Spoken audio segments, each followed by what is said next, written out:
ये film monster एक बहुत कॉम्प्लेक्स फिल्म है क्योंकि इसमें कोई भी कैरेक्टर अपने साथ या उनके आसपास घट रही चीज़ों के लिए रिस्पॉन्सिबल बिल्कुल नहीं है। रोशोमन इफेक्ट स्टाइल फिल्म मेकिंग इसके स्क्रीन प्ले को बिल्कुल अलग बनाता है। एंड बिलीव मी, कहानी कहने का ये जो तरीका है ना, मेरे लिए या शायद आप लोगों के लिए भी बहुत अनूठा होगा। ऐसा मैं क्यों कह रहा हूँ? क्योंकि फिल्म मेकिंग में ना एक टर्म है नॉन लीनियर स्टोरी टेलिंग। ये आपने काफ़ी फिल्म में देखा होगा, जैसे पल्प फिक्शन थी, मोमेंटो थी, या फिर फॉरेस्ट गंप, और एक मेरी भी सीरीज है काकोरी। आप सर्च करोगे तो मिल जाएगी। So what exactly is non linear story telling? देखो, इसको ऐसे समझते हैं, जब कोई एक इंसिडेंट घटता है और उस इंसिडेंट को ऐसे बताया जाए जो कि क्रोनोलॉजिकल ऑर्डर जो है ना उसका, उससे बिल्कुल अलग हो, उसको हम नॉन लीनियर स्टोरी टेलिंग कहेंगे। इस फिल्म मॉन्स्टर में भी यही देखने को मिलता है। It's not a movie review, here we are just talking about a beautiful Japanese film which is directed by amazing Hirokazu Koreeda and written by Yuji Sakamoto. कहानी के 3 पहलू हैं, इसलिए इसको समझने के लिए ना वीडियो को एंड तक देखिएगा। एक सिंगल मदर है साउरी, जिसका सन मिनातो जो कि 5th ग्रेड में है। वो देखती है कि मिनातो बहुत अजीब बिहेव कर रहा है, जैसे उसने अपने बाल खुद से काट लिए हैं। एक शो पहनकर ही घर पर वो वापस आया है। एक बिल्डिंग में सामने आग लगी हुई है, जिसको देखकर मिनातो अपनी माँ से बहुत अजीब से सवाल पूछ रहा है। उसमें से एक सवाल ऐसा है कि एक इंसान की बॉडी में एक पिग का ब्रेन हो सकता है क्या? जिसके बाद उसकी माँ उससे पूछती है कि ऐसा उसे किसने कहा, और वो बताता है कि उसकी टीचर होरी ने। आगे हम देखते हैं कि एक रात को मिनातो अपने घर पर नहीं होता, उसकी मदर उसको ढूंढने के लिए जाती है। तो वो देखती है कि मिनातो एक अबेंडेंट सी टनल में है जहाँ पर उसको मिलता है। वो उसको हक करती है और वापस घर पर लेकर आ रही है, लेकिन तभी अचानक मिनातो जो है वो चलती कार से गेट खोलकर नीचे पहुंच जाता है। जिसके बाद साउरी को पता चलता है कि उसके बेटे मिनातो की इस मेंटल बिहेवियर की वजह कोई और नहीं बल्कि उसका टीचर होरी है, जो मिनातो को मारता भी है। साउरी अगले दिन जब स्कूल जाकर प्रिंसिपल को ये शिकायत करती है तो उसकी बात सुनी तो जाती है, लेकिन हाफ हार्टेडली ना अपॉलॉजी उसको दे दी जाती है, उसको इसके पास लेना। अब जब वो अपने बेटे मिनाटो के बिहेवियर में कुछ भी अलग देखती तो हर बार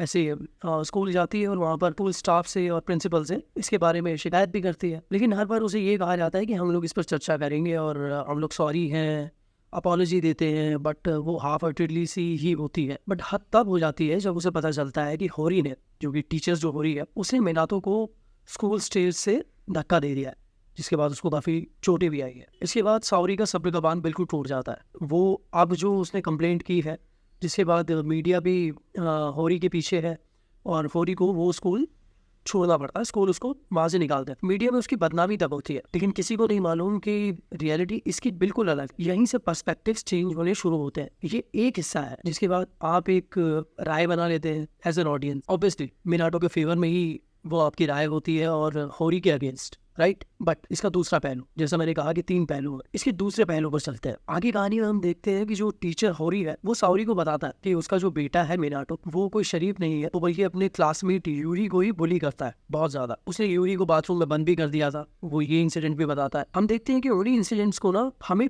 फिर से दिखाया जाता है, और इस बार भी हमारा पर्सपेक्टिव दोबारा से बदलना शुरू होता है। हमें पता चलता है कि टीचर होरी तो एक अच्छा इंसान है, जिसके इंटेंशंस अपने स्टूडेंट्स के लिए बहुत अच्छे रहे हैं, और वो एक अच्छा टीचर है। और जो अब्यूज़ के एलिगेशंस मिनाटो की मदर सोरी ने टीचर होरी पर लगाए हैं ना, वैसा बल्कि असल में कुछ हुआ ही नहीं। हम एक सीन भी देखते हैं कि मिनाटो के नोज से जो खून आ रहा है, होरी तो बस मिनाटो को चीज़ें फेंकने से रोक रहा था। जो हम क्लासरूम वाला जो इंसिडेंट भी देखते हैं, जिसके बाद मिनाटो की नाक से खून बहने लगा था, होरी ने उसको नहीं मारा था। होरी जस्ट चीज़ों को रोक रहा था, जिस बीच में उसका जो कोहनी है मिनाटो की नाक से टकराई, जिसके बाद वो खून निकलने लगा था। ये एक दूसरा पर्सपेक्टिव है उन्हीं चीज़ों का। और इंसानी शरीर में पिग का दिमाग होने वाली बात होरी ने कभी नहीं कही। ये भी हमें स्क्रीन प्ले में वही देखकर पता चलता। अब जब आप कहानी में यहाँ तक पहुँचते हैं, आपको लगने लगता है कि दिक्कत जो है वो मिनाटो के साथ है कहीं ना कहीं, कि वो इतना वाइल्ड है, चीज़ें फेंकता है, बच्चों को बुली करता है, खासकर यूरी को। लेकिन अभी भी ना एक पहलू और बचा इसी सब चीज़ का। इस कहानी में जो कुछ भी घट रहा है ना, वो किसी एक की वजह से नहीं, बल्कि हर एक कैरेक्टर के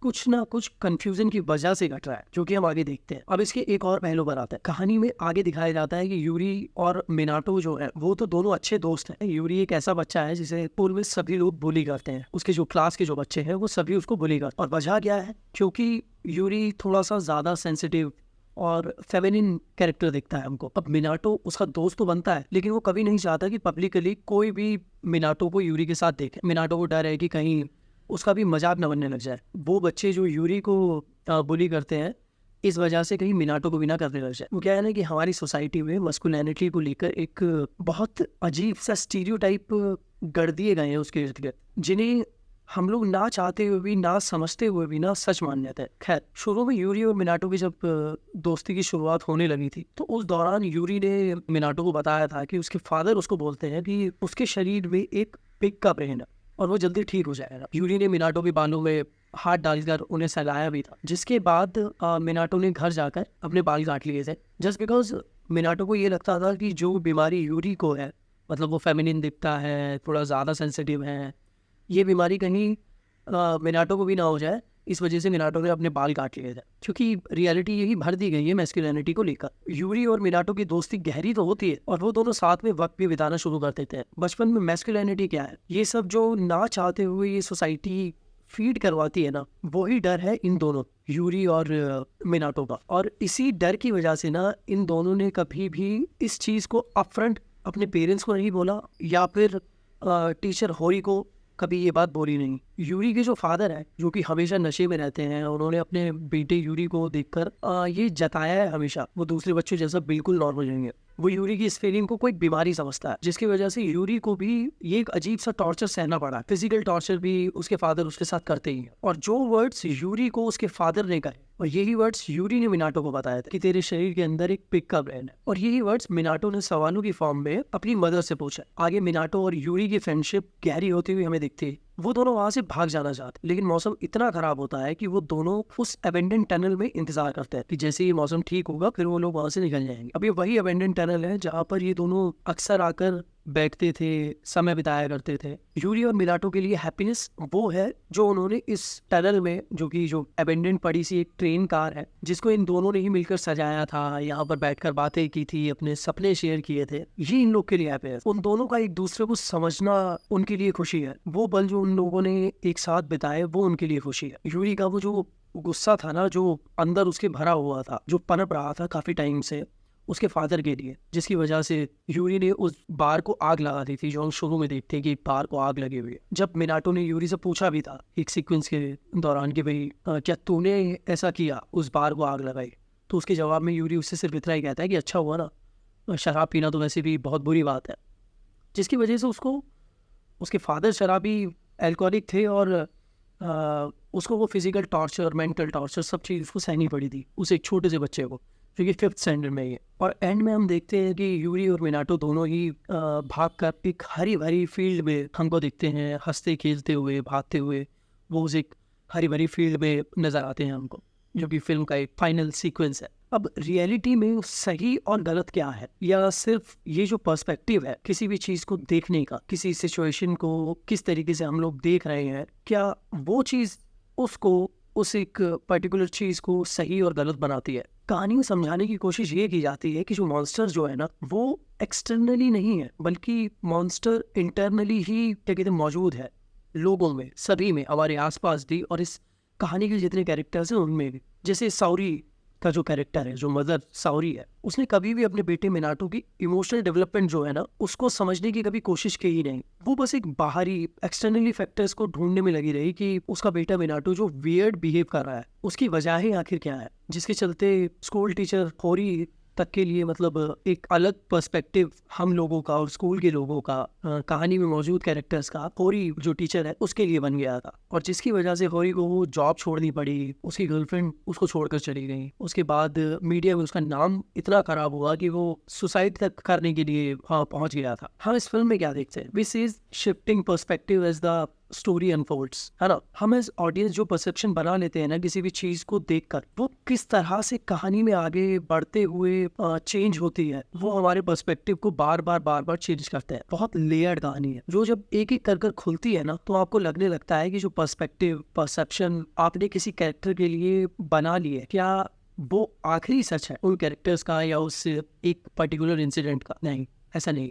मैं एज अ व्यूअर इसको वाइडर तरीके से देखूं तो मुझे सिर्फ एक ही स्टोरी लगती है जिसकी इतनी लेयर्स है कि जब जब वो अनफोल्ड होती है ना, तो हम देखते हैं कि जो भी परसेप्शन बना है वो पूरी तरीके से सच नहीं है। शुरू में हम देखते हैं कि साउरी की नज़र में मॉन्स्टर कौन था, होरी। आगे हम देखते हैं कि टीचर होरी की नज़र में मॉन्स्टर कौन है, वो है मिनाटो, जो यूरी को बुली करता है अकॉर्डिंग टू हिम, क्योंकि उसने चीज़ों को वैसा देखा जबकि मिनाटो तो अकेला बच्चा था जो कि यूरी को बुली होने से बचा भी रहा था और उसके साथ भी खड़ा हुआ था किसी ना किसी तरीके से। तो एक्चुअली सब कुछ नजरिए का खेल है। फिल्म के एंड तक आते आते ना आप माइंड ब्लोन फील करते हैं इस फिल्म को देखते हुए। इसलिए अगर ये फिल्म नहीं देखेंगे ना अब तक, तो अमेजॉन प्राइम पर स्ट्रीम कर रही है, आप अभी जाकर देखिए।